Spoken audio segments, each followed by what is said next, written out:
사랑하는 성도님들 안녕하십니까? 오늘도 이렇게 온라인으로 인사드립니다. 정부에서 이제 사회적 거리두기를 생활 속 거리두기로 완화하였습니다. 이제 다음 주면 온라인이 아니라 예배당에 모여 예배드릴 수 있게 되었습니다. 팔복의 세 번째 복, 마태복음 5장 5절의 말씀을 찾겠습니다. 온유한 자는 복이 있나니 그들이 땅을 기업으로 받을 것이며, 마태복음 5장 5절 말씀입니다.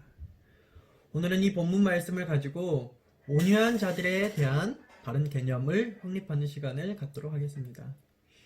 저는 제 아들 새벽이가 태어나기 전에 새벽이의 이름을 원래 온유로 짓고 싶었습니다. 아버지가 타고난 성격이 온유하지 못하니 아들의 이름을 부를 때라도 늘 온유한 성품을 받기를 되시길 바랐습니다.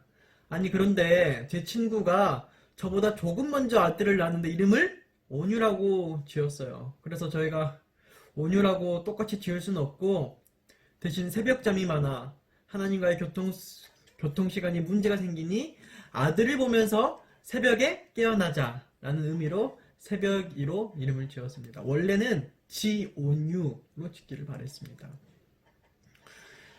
그렇다면 여러분들의 타고난 성격은 무엇입니까? 우리 교회 성도님들 중에서 어떤 성도님들이 온유한 사람들로 생각되십니까? 온유한 사람 하면 딱 떠오르는 얼굴들이 누구세요? 네, 온라인 예배는 이런 것이 좋습니다. 큰 소리로 대답하면 곤란할 수 있는 질문도 마음대로 할 수가 있어요. 아마 떠오르는 성도님들의 거의 10중 8구 우리가 모두 비슷하거나 똑같을 것입니다. 평소에도 저희는 이분들을 온유하다, 순하다라고 말합니다. 그렇다면 여러분들께서는 내가 온유하기를 원하십니까? 내 자녀들이 온유하기를 바라세요? 온유하다는 말을 영어 성경에서 보니까 순하다고 표현하는 meek이라는 단어를 썼습니다. 대부분의 한국 사람은 남이 순한 것은 좋아하는데 내가 순한 것을 좋아하지 않습니다. 오직 누구만 순하길 바라요? 남이 순하거나 혹은 내 아내가 순하기만 바랄 뿐입니다. 많은 부모가 내 자식이 순한 것만을 바라지 않습니다. 순한 사람은 잘 질 것만 같고요. 양보해야만 할 것 같고요. 손해만 봐야 할 것만 같아요. 사람 좋은 것 좋지만 자기 구실 못하면서 자기 챙길 것까지 못 챙길 것만 같아요. 그게 저희 속에 잠재된 온순한 온유에 대한 이미지입니다. 그러니까 부모님들이 하는 말이 뭐라 그래요? 맞고 올 바에 차라리 한 대 쥐어받고 오라는 말을 합니다. 법이 강화되면서 이게 옛말이 되기도 했지만 그 심리만큼은 여전합니다. 그러니까 이게 무슨 말이에요? 온순하게 살라는 말이에요? 온순하게 살지 말라는 말이에요? 그런데 오늘 말씀은 온유한 자에게 복이 있다고 말하면서 땅을 기업으로 받을 것이라 말하고 있습니다. 조금 전 저희가 나누었던 주제와 연관시키면 조금 불편한 말씀입니다. 달갑지 않은 말씀이에요. 팔복 중에 이 세 번째는 정말 이월하고 싶은, 넘어가고 싶은 절일 수도 있겠습니다. 특히 한국 사람들에게는요.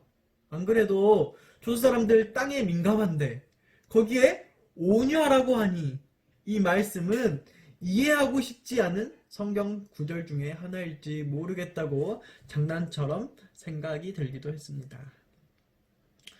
오늘 저는 온유한 자에 대한 바른 개념을 확립한다고 했습니다.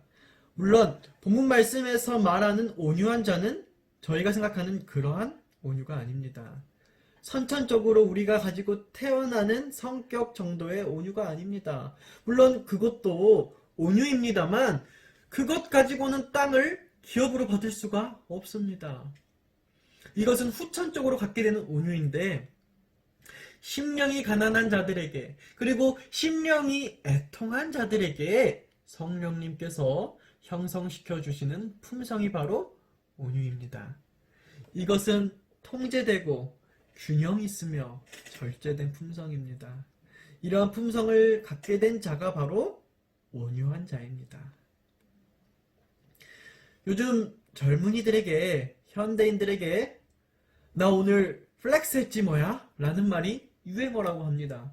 명품 시계나 명품백 등 멋진 장신구를 사거나 자랑을 위한 값비싼 물건을 구매할 때 플렉스 했다 라고 쓰는 말입니다. 성도님들 중에 최근 좋은 살림이나 물건을 사셨다면 자녀들에게 전화로 오늘 엄마, 아빠 플렉스 했다 라고 말해보세요. 아마 자녀들이 그 말 어디서 배웠냐고 물어보면서 세대 간의 소통의 지름길이 될 것입니다. 또한 어버이날을 앞두고 자녀들이 부담 갖고 조금 더 두둑히 챙겨드릴지도 모릅니다. 그러나 사랑하는 성도 여러분, 믿지 않은 사람들이 플렉스하면서 자신을 뽐낸다면 믿는 저희들에게 있어서도 그리스도의 온유는 착용할 수 있는 가장 아름다운 장신구입니다. 나를 가장 고상하게 해주는 것이 바로 그리스도의 온유입니다. 우리는 예수님을 믿습니다. 예수님을 믿는 사람은 성령을 모십니다. 성령님은 절대자이시죠. 절대자로서 우리 안에 계시고 절대자로서 우리를 다스리십니다. 성령님이 우리를 통제하면 우리의 성품을 온유한 자로 바꾸어 놓습니다. 꼭 믿으시길 바랍니다. 그러면 땅을 기업으로 받습니다. 어느 땅을요? 새하늘과 새 땅, 바로 천국입니다. 그러므로 성령을 모신다고 하면서 온유하지 못하다? 그것은 스스로 자신을 속이는 것입니다. 지난 주말에 이천 물류센터에서 큰 불이 났습니다. 많은 노동자가 목숨을 잃었습니다. 동시에 강원도 고성에서는 또 엄청난 산불이 일어났습니다. 그뿐만 아니라 전 세계적으로 화재로 인한 뉴스가 상상을 초월합니다. 많은 살림이 훼손되었어요. 이렇게 많은 고통을 가져온 이러한 불, 통제된 불인가요? 아니죠. 통제되지 아니한 불입니다. 한편 우리가 매일 사용하고 있는 불은 어떻습니까? 라이터의 불은요. 가스레인지에서 나오는 불은요. 보일러를 작동하게끔 하는 그 연소는요. 이러한 불이 없이 한 달을 혹은 몇 달을 산다고 상상해 보십시오. 이게 말이나 되겠습니까? 이러한 삶이 여러분 상상이나 되세요? 하나님으로부터 다스려지는 온유, 성령님으로부터 통제되는 온유는 산불처럼 그저 통제되지 않고 불타는 그런 열정이 아닙니다. 내가 팔복에 나오는 온유한 자인가 혹은 그렇지 않은 자인가를 점검해 보시려면 나의 삶이, 나의 감정이 혹은 나의 이성까지도 하나님이 통제하심이 작동하는가, 하나님이 통제하심이 인도되고 있는가를 살펴보아야만 하는 것입니다. 호남 앞에서 목회를 시작하게 되면서 교회 주소록을 보고 모든 목사님들의 번호를 제 휴대전화에 저장했습니다. 네, 잘 모르는 사이더라도 전화가 왔을 때 혹시 실수하면 안 되잖아요. 그래서 목사님들의 카톡이 제 카톡에 보이기 시작했습니다. 그런데 한 목사님의 프로필에 이렇게 쓰여져 있습니다. 이성은 성령의 지도 아래, 감정은 성령의 제어 아래. 그리고 그 뒤로 프로필 사진은 종종 바뀌어요. 이렇게 가족 사진들이 계속 바뀌는데요. 이 문구만큼은 바뀌지 않습니다. 그 목사님의 철학이 어떤지 느껴지지요? 이 목사님이 누구냐면 지금 저희 광주 서중앙교회를 섬기시는 이정환 목사님입니다. 제가 그렇게 잘 아는 사이는 아니지만 그 목사님의 설교를 들어보면 전혀 우리가 말하는 성격적 온유함과는 비슷하지 않아요. 설교가 온화하기보다는 전투적인 경향이 강하세요. 온유하려면 성령의 제어와 지도를 받아야 하는데 이것을 좌우명처럼 목회 철학으로 가지고 계시는 것 같은 목사님의 설교가 온화한 스타일이 아닙니다. 이정환 목사님의 이 설교나 이 문구가 위선적인가요? 우리들이 다 알 수는 없는 부분이지만 적어도 여러분들이 보시기에 그런 것 같지는, 또 제가 보기에도 그런 것 같지는 않습니다. 이 이야기를 끝맺기 전에 잠시 예수님에 대해서도 살펴보고 오죠. 예수님께서 말씀하셨어요. 마태복음 11장 29절. 나는 마음이 온유하고 겸손하다. 예수님께서 스스로 그렇게 말씀하셨습니다. 그런데 예수님께서 화내실 줄을 모르는 분이셨나요? 그분은 우리가 말하는 성경적으로 온유한 분이십니까? 네, 맞아요. 한편으로는 그렇습니다. 그분은 자신에 대해서는 화낼 줄을 몰라요. 나사렛 예수라고 사람들이 그를 조롱해도 예수님은 침묵했습니다. 목수의 아들이라고 조롱해도 침묵했어요. 예수를 핍박하고 모함하여도 심지어 예수를 죽이려고 십자가에 매달려고 하는 자들에게까지도 예수님은 분노치 않으셨습니다. 그러나 예수님은 백성들을 위해서는 화를 내셨습니다. 마태복음 12장 20절에 예수님은 회개치 않는 자들에게도 책망하셨습니다. 마가복음 11장에서 예수님은 성전에 들어가셔서 장사꾼들을 쫓아내시면서 의자를 막 불러 엎으시면서 화를 내시기도 하셨습니다. 성경에서 말하는 온유함은 그저 매사에 온순한 것이 아니라 온유할 때는 온유하고 분노할 때는 분노한 것입니다. 저는 이정환 목사님이 그러한 마음으로 살기를 원하시면서 때로는 설교 때에 전투적으로 했다라고 생각을 합니다. 마태복음 12장 20절 말씀을 보겠습니다. 상한 갈대를 꺾지 아니하며 꺼져가는 심지를 끄지 아니하시기를 심판하여 이길 때까지 하리니. 바리새인들이 예수를 죽이려고 할 때 예수님은 상한 갈대를 꺾을 힘이 있으셨지만 꺾지 않으신 것입니다. 예수님은 꺼져가는 심지를 끌 힘이 있으셨지만 끄지 아니하셨어요. 이것이 온유한 자의 품성입니다. 이거 절대 비굴한 것이 아니에요. 숭고한 것이 아닙니다. 이것이 하나님의 사랑이고 힘이고 진짜 강한 것입니다.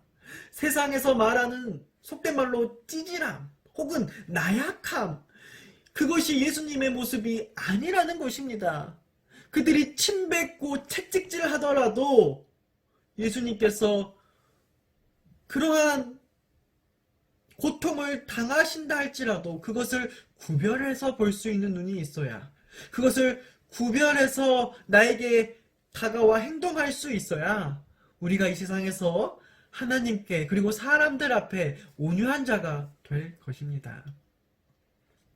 온유한 자는 내가 가진 모든 달란트, 감정, 이성 등을 제어되지 않고 통제되지 않는 산불처럼 활용되는 것이 아니라 성령님으로부터 인도된 자임을 바르게 인지하시게 되시기를 간절히 바랍니다. 로마서 8장 14절 말씀에 보면 무릇 하나님의 영으로 인도함을 받은 사람은 뭐라고요? 무릇 하나님의 영으로부터 인도함을 받은 사람은 곧 뭐라고요? 하나님의 아들이라고 했습니다. 여러분, 아버지가 본인의 땅을 누구에게 줍니까? 주로 아들에게 주죠. 하나님의 영으로 인도함을 받는 사람이 곧 하나님의 아들이라고 하지 않습니까? 그래서 온유한 자가 땅을 기업으로 받는다는 것입니다. 많은 아들들이 아버지가 자신들에게 뭔가 용돈을 주고 뭔가를 해주는 것만큼 기뻐하는 것이 아버지가 땅을 샀다는 것입니다. 왜요? 대개 땅은 아버지가 아들에게 주는 것이기 때문입니다. 저는 학창시절 아버지의 말씀에 쉽게 거절할 수 없었습니다. 여러분들이 아시다시피 저와 같은 아들을 데리고 살면 얼마나 피곤하겠습니까? 말대꾸 따박따박하기 좋아하고 무슨 말만 하면 꼭 왜라는 말이 빠지지 않습니다. 왜요? 왜요? 또 핑계는 얼마나 많은지 아주 세상에서 자기가 제일 합리적인 줄로만 압니다. 그런 아들 때문에 피곤할 법한 우리 아버지가 쓰는 방법이 한 가지가 있는데 그게 뭘까요? 토론을 하다가 아버지가 불리해지고 도저히 토론이 안 되겠다 싶으면 하시는 말씀이 바로 그래, 네 하고 싶은 대로 해라. 대신 독립해서 해라. 다른 집 아이들은 다 휴대폰을 쓰는데 저희 아버지는 제가 수능 끝날 때까지 휴대폰을 사주시지 않았습니다. 집은 보성인데 광주에서 멀리 혼자서 기숙사 생활을 하는 조카가 얼마나 오죽 불쌍했으면 저희 아버지를 이해하지 못한 둘째 큰아버지가 저에게 휴대폰을 사주셨습니다. 뭐 이런 일들이 자식 키우다 보면 많이들 있으시겠죠. 많이들 겪으실 줄로 압니다. 다른 집들과 비교를 하면 하는 말씀이 뭐예요? 그래, 그럼 그 집 가서 살면서 그 집 아버지 말 듣고 살아라. 심지어 자비롭기까지 하셨습니다. 저희 아버지가 뭐라고 하시냐면은 사실 이때까지 너가 받은 옷들, 너가 받은 선물들, 너가 먹은 것들 다 토해내고 가야지만 그것은 한때 아버지와 아들의 정으로서 그것까지는 하지 않겠으니 그냥 가라. 그 집 가서 살면서 그 집 아버지 말씀 드리면서 네가 원하는 그 집의 룰대로 살아라. 매번 아버지와의 토론은 이렇게 끝맺어지기 일쑤였습니다. 정말 억울했던 기억 중에 하나는요. 신학대학에 합격하고 입학하기 전 정말 오래간만에 한가하고 여유로운 고3 겨울을 보냈습니다. 그때 친구들은 다 하고 싶은 것들을 할 때예요. 저는 그때 헬스장에 다니고 싶었습니다. 그런데 아버지께서 크게 분노하시고 호통하시는 것입니다. 정신머리 없이 헬스장 같은 데를 다니겠냐고 하시는 것입니다. 절대 저는 그때 당시에 이해를 할 수가 없었어요. 다른 집 부모들은 헬스장 다니면서 건강도 찾길 바라는데 안 그렇습니까? 한참 수능 끝나고 고3 학생들이 비행과 방황이 많이 생기는 시기에 헬스장 얼마나 건전하고 건강합니까? 그런데 아버지께서는 저에게 정신머리가 빠졌다고 말씀하시면서 호통하시는데 저는 그것을 예상하지도 못했고 이해하지도 못했습니다. 심지어 저뿐만 아니라 저희 어머니조차도 그런 아버지를 이해하지 못했습니다. 어머니는 이 여리고 여린 이 아들이 헬스장 가서 운동하면서 근육이라도 키워서 몸이 좀 건강해지기를 바랬어요.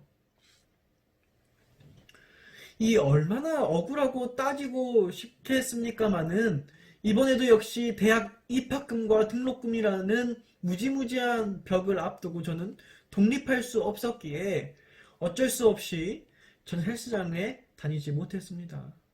그게 한이 된 저는 한 6년이 지나고 하남교회 학생전도사로 방학 때 교회 그 학생관에서 살면서 샤워 시설이 마땅하지 않기에 샤워의 목적으로 아버지 앞에 당당하게 교회 앞에 있는 헬스장을 끊고 정기적으로 다녔는데 세상에 그처럼 행복한 적이 없었고 그렇게 아버지 앞에서 내가 헬스장 다닌다는 것을 자랑하고 싶을 때가 없었습니다. 이유가 없습니다. 아버지의 인도와 통제하는 이유가 없습니다. 저의 합리적이고 이성적인 생각으로는 이해할 수가 없고요. 이유를 찾을 수도 없습니다. 그저 아버지께서 날 돌보시고 인도해 주시니 통제하시는 것입니다. 그럼 이유는 오직 아버지만 알 수 있고 아버지에게만 있는 것이죠. 지금 제가 아버지가 된 마음으로 아버지의 입장을 생각해 보니 그때 아버지로 제가 감정이입을 해보니 이런 것 같습니다. 내 아들 승천이가 이제 막 신학과에 입학하기 전인데 한참 외모에 신경 쓸 나이이기도 한데 또래 이성들에게 멋져 보이고 싶고 이런 마음이 많이 들 때인데 그것이 절대 하나님을 가까이 하는 데 도움이 되는 감정이 아니겠구나. 몸이 약한 아들, 내 아들 승천이가 헬스를 하면서 건강해지면 좋겠지만은 그것 때문에 인기가 많아지는 것도 아버지로서 자랑스럽겠지만은 그것 때문에 하나님보다 사람을 더 인식하게 되면 안 되지. 아마 이런 생각을 하셨던 것 같아요. 왜? 저보다 저를 더 잘 아는 진짜 아버지셨기 때문입니다. 하나님 아버지의 제언은 바로 그것입니다. 저보다 저를 잘 아시는 창조주이시기에 절대자이시기에 합리적으로 이성적으로 우리가 조건 맞춰가면서 제어당하려고 한다면 그것은 참된 아버지의 인도가 아닙니다. 참된 아버지의 자녀 관계가 아버지와 자녀의 관계가 형성될 수 없는 것이죠. 그저 그 이유는 아버지만 아시고 그 아버지의 뜻이 선할 것이라는 것을 인정하고 그것을 도저히 못하고 이해하지 못하겠다면 내가 아버지의 인도하심 없이는 살 수 없으니 그냥 따르자 라는 마음으로 매일 하나님의 통제를 받는 사람, 그것이 매일 큐티하는 사람이고 말씀 묵상하는 사람이며 기도하는 사람인데 그러한 사람이 온유한 자입니다. 그러한 온유한 자에게는 때가 되시면 하나님께서 그 뜻과 이유를 또 이해하게끔 그 영감을 주시는 것입니다. 지금까지 저는 온유한 성품은 성령님으로부터 얻어진다고 말씀드렸습니다. 그럼 온유한 성품의 태도는 어떠한 것일까요? 첫 번째로 온유는 성령님께로부터 얻어지고 하나님께 표현되는 것입니다. 하나님께 온유한 태도를 본 사람이 누구인가요? 바로 욥입니다. 욥은 가진 모든 재산, 건강, 자식까지 잃었습니다. 그런데 욥이 하나님께 취한 태도는 어떻습니까? 욥기 1장 20절부터 22절 말씀을 보겠습니다. 욥이 일어나 겉옷을 찢고 머리털을 밀고 땅에 엎드려 예배하며 이르되 내가 모태에서 알몸으로 나왔사온즉 또한 알몸이 그리로 돌아가올지라 주신 이도 여호와시오 거두신 이도 여호와시오니 여호와의 이름이 찬송을 받으실지니이다 하고 이 모든 일에 욥이 범죄하지 아니하고 하나님을 향하여 원망하지 아니하리라. 아멘. 건강을 잃으시고 요즘 코로나19로 경기가 어려워 근심이 가득한 성도님들 계시죠. 그러나 우리 욥에게 비하면 저희 괜찮은 사람들입니다. 그런데 겨우 그것 조금 잃고서 하나님이 원망스럽고 그렇다면 아버지 하나님께서는 그것을 보시면서 마음이 얼마나 아프시겠습니까? 내가 지금까지 한평생 교회에 빠지지도 않고 1,000원 한 장 11조를 낼 때 1,000원 한 장 빼지도 않고 그렇게 신앙을 해왔는데 우리 집이 하루아침에 망하고 내가 건강을 잃고 내 자녀들이 불행에 닥치면 그토록 열심히 한 하나님의 헌신이 허무하고 원망스러우실 수도 있으시겠죠. 왜 안 그러시겠습니까? 그러나 여러분 그럴 때 욥의 태도를 보십시오. 재산, 건강, 자식 다 잃었지만 그래도 하나님께 취한 태도는 어떻습니까? 이것이 바로 성령님께로부터 얻어지고 하나님께로 표현되는 온유한 자의 태도입니다. 결국은 하나님께서 빼앗아 가신 것보다 더 채워주십니다. 무엇으로요? 땅으로요. 욥의 이야기도 그렇게 끝납니다. 그렇기 때문에 절대 어디 가셔서 하나님 열심히 믿으니까 우리 가정 이렇게 건강하다. 하나님 이렇게 열심히 믿으니까 우리 가정 경제적으로 축복받았다. 이런 말씀 하시지 마세요. 나중에 나의 형편에 따라 나를 시험 들게 할 말일 수 있습니다. 우리는 나의 환경과 형편에 상관없이 하나님께 온유한 태도를 보여야 할 존재들입니다. 두 번째로 온유는 성령님께로부터 얻어지고 누구에게? 사람들에게 표현됩니다. 첫 번째로 하나님께 표현되고 두 번째로는 사람들에게 표현됩니다. 여러분들 성경 인물 중에 온유한 사람이 누구이죠? 바로 모세입니다. 모세라고 하니까 속으로 모세가 온유한 사람인가? 하고 의문이 되실 분들이 많으실 것입니다. 그러면서 모세가 히브리 동포를 학대하는 애굽 사람을 쳐 죽인 장면, 출애굽기 2장을 생각하신 분들도 계실 것이고요. 또한 모세가 인내가 부족하여서 참을성 없이 반석을 친 장면, 민수기 20장을 생각하실 분들도 있으십니다. 전혀 온유함과는 관계가 없을 것 같아요. 여러분들 온유하면 누가 생각나세요? 저는 다른 인물들이 생각이 나요. 그러나 성경은 민수기 12장 3절에 이 사람 모세는 온유함이 지면의 모든 사람보다 더하더라고 기록합니다. 다른 성경 번역을 보면은요, 모세는 지면의 어떤 사람보다도 더욱 온유하였다라고 말합니다. 성경은 왜 모세를 온유한 사람의 대명사로 뽑았을까요? 조금 전 읽은 절 앞 두 절을 보면 모세의 형제 자매 미리암과 아론이 모세를 비방함을 알 수 있습니다. 그 당시 모세는 통치자였어요. 안 그래도 많은 사람의 여론에 문매가 되어 있는데, 네? 많은 그를 따르던 애굽에서부터 그를 따르던 그 백성들이 아니 막 이제 비방하는 거예요. 기껏 데리고 나왔더니 어디가 더 낫다는 거예요? 애굽이 더 낫다는 거예요. 그런 상황 속에서 누구까지도 형제 자매들까지도 모세를 비방합니다. 너만 하나님과 소통하냐? 우리도 하나님과 소통한다. 이렇게 지금 따지고 있는 거예요. 민수기 12장 2절에 그렇게 나와 있어요. 아니 왜 한국이나 외국이나 다른 사람들 잘 되면 배가 안 아픈데 형제들이 집 사고 잘 되면 배가 아픈지 모르겠어요. 이렇게 형님 누이가 모세를 강하게 비방합니다. 그런데 그에 대한 어떠한 모세의 반응도 기록되지 않은 채 이 사람 모세는 온유함이 지면의 모든 사람보다 더하다라고 성경은 기록할 뿐입니다.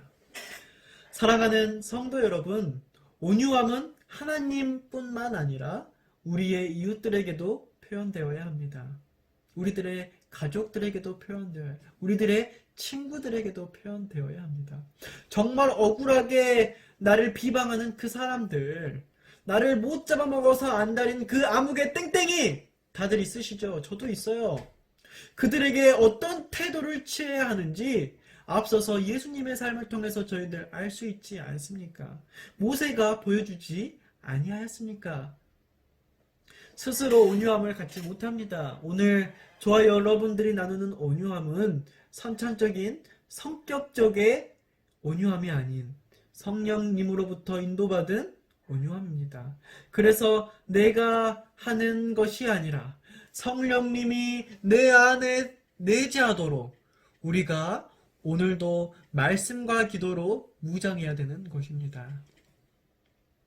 나를 비방하는 그 사람들에게 나타나는 분노도 성령님께서 제어해 주실 수 있다는 사실을 잊지 않으시게 되시기를 간절히 바랍니다.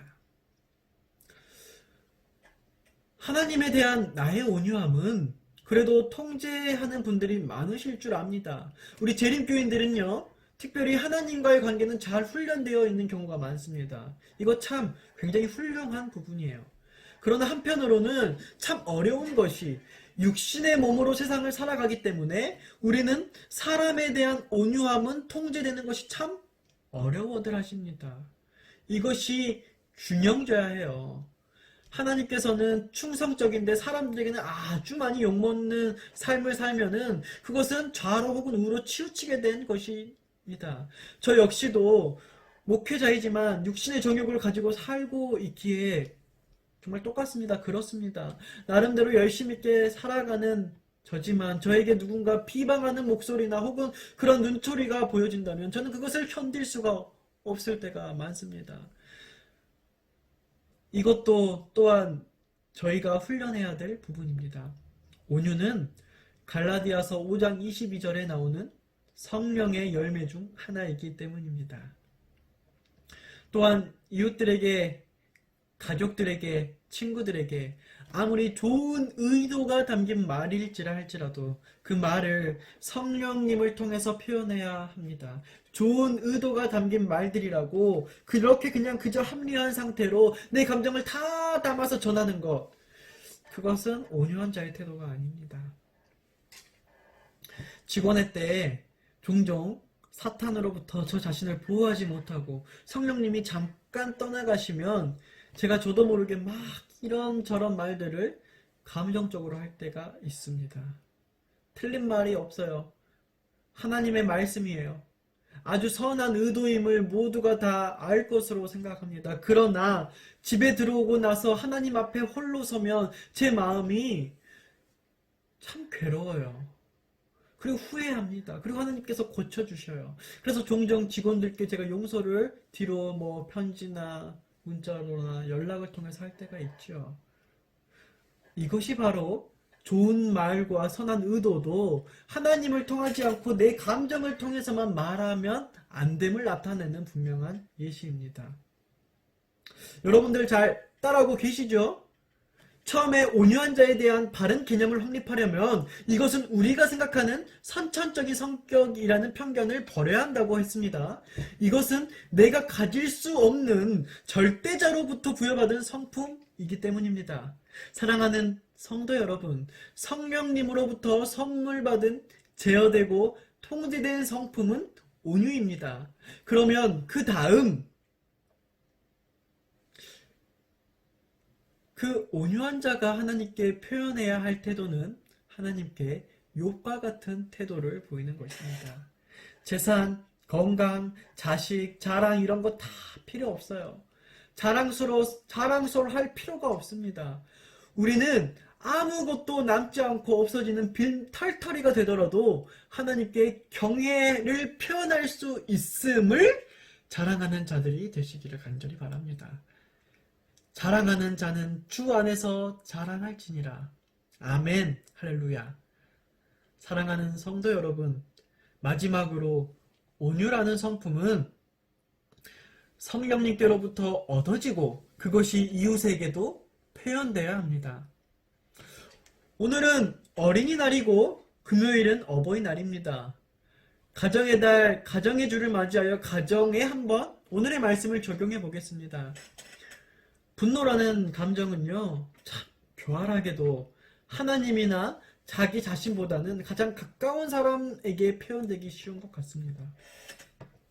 지난 금요일 안식일을 예비하면서 온라인 예배가 현장 예배로 바뀌고 나서 이제는 계좌이체가 아닌 봉투에 마음을 담아 헌금을 담아보려고 정말 바빴지만 마음 먹고 시간을 내서 농협 ATM에 갔습니다. 그리고는 이번 주 드릴 헌금을 인출해서 봉투에 담았어요. 11금과 약정 헌금을 합치고 감사 헌금에 통화 헌금까지 합치니 평소 제가 사용하는 금액 중 아주 큰 돈이었습니다.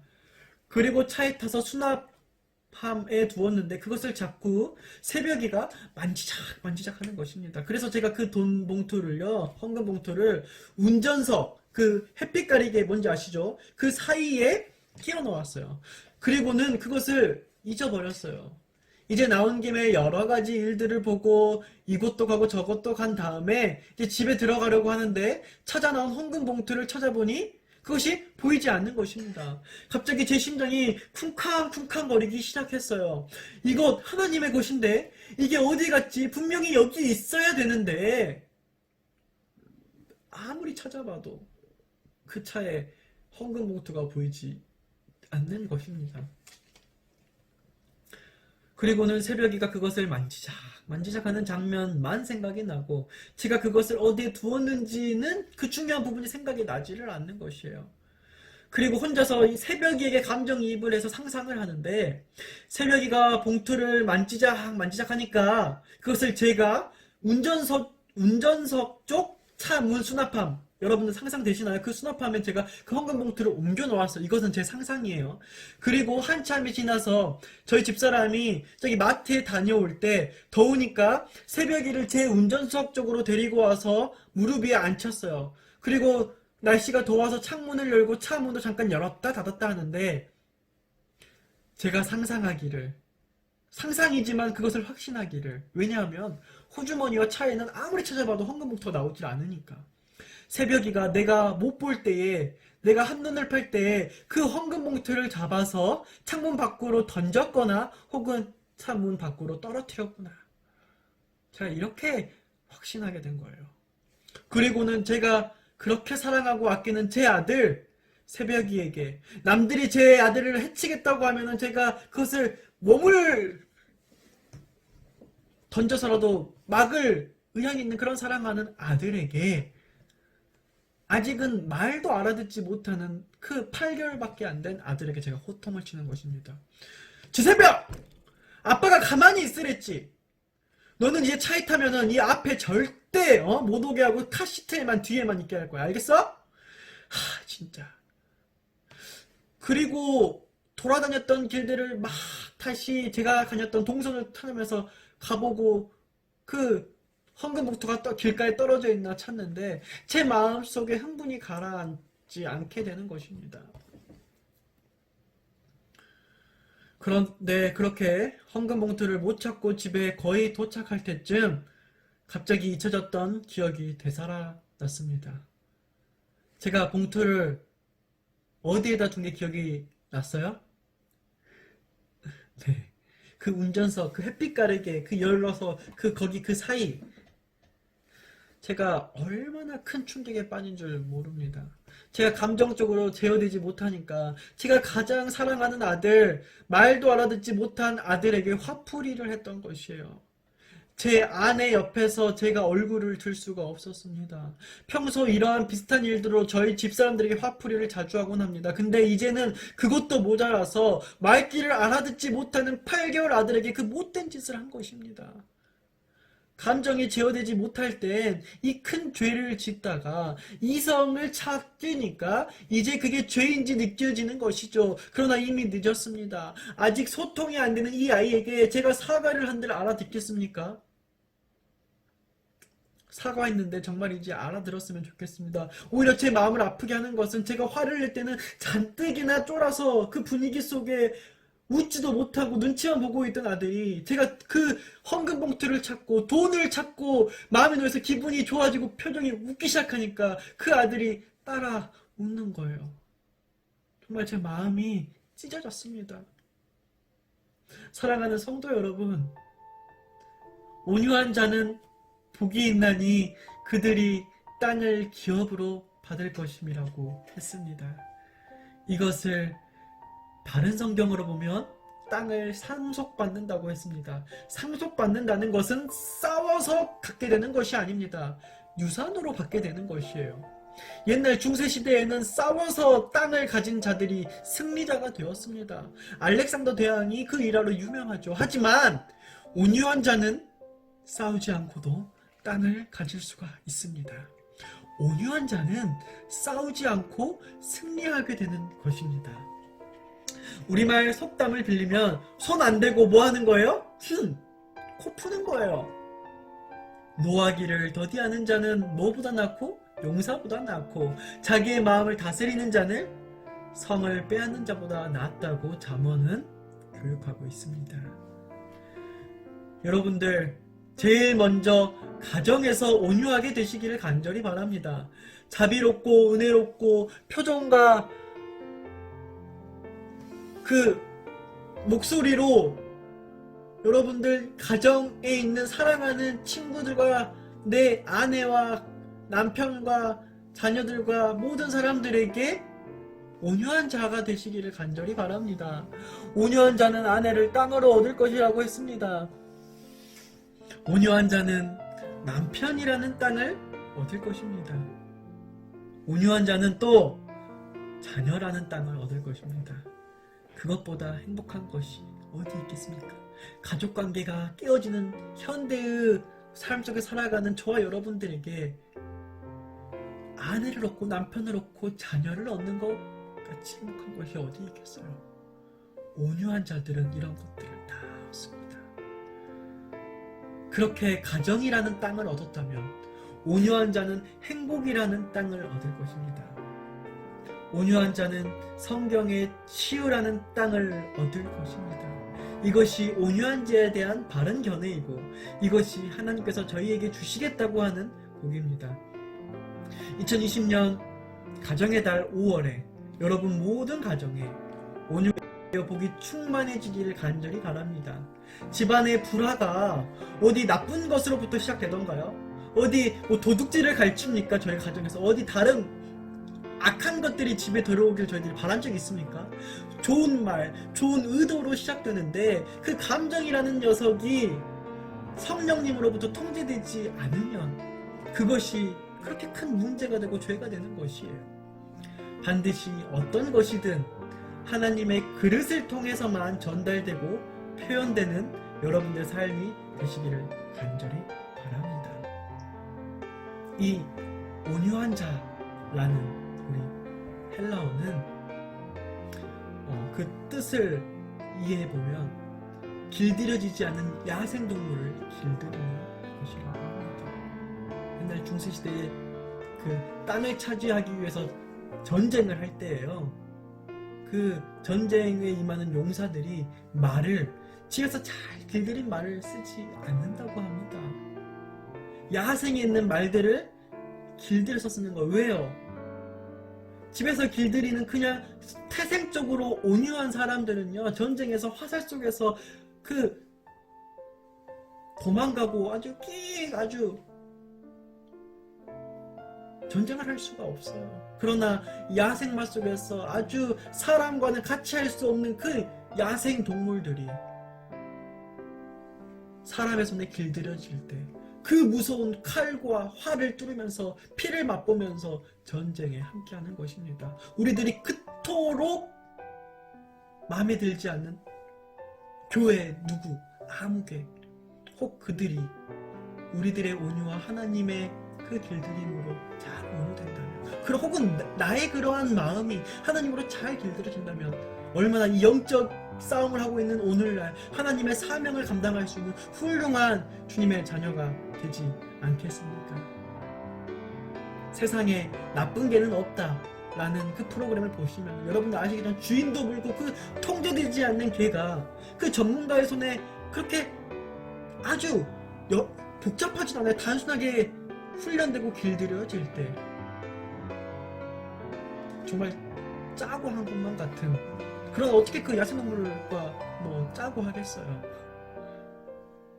사랑하는 성도 여러분, 우리 주변에 상처받고 거칠고 온유하지 못하고 길들여지지 못한 많은 세상의 많은 사람들에게 저희들 도망간다고 또한 야생이라고 우리와 다르다라고 생각할 것이 아니라 그들을 온유할 수 있도록 저희들이 또 먼저 온유해질 수 있는, 그래서 우리 함께 하늘과 새 땅을 받는 저와 여러분이 될 수 있기를 간절히 바랍니다. 베드로후서 3장 13절, 우리는 그의 약속대로 의에 거하는 바 새 하늘과 새 땅을 바라보도다. 사랑하는 우리 온유한 자들이시여, 약속의 의에 거하시며 새 하늘과 새 땅을 기업으로 받으시기를 간절히 바랍니다. 말씀 마치겠습니다.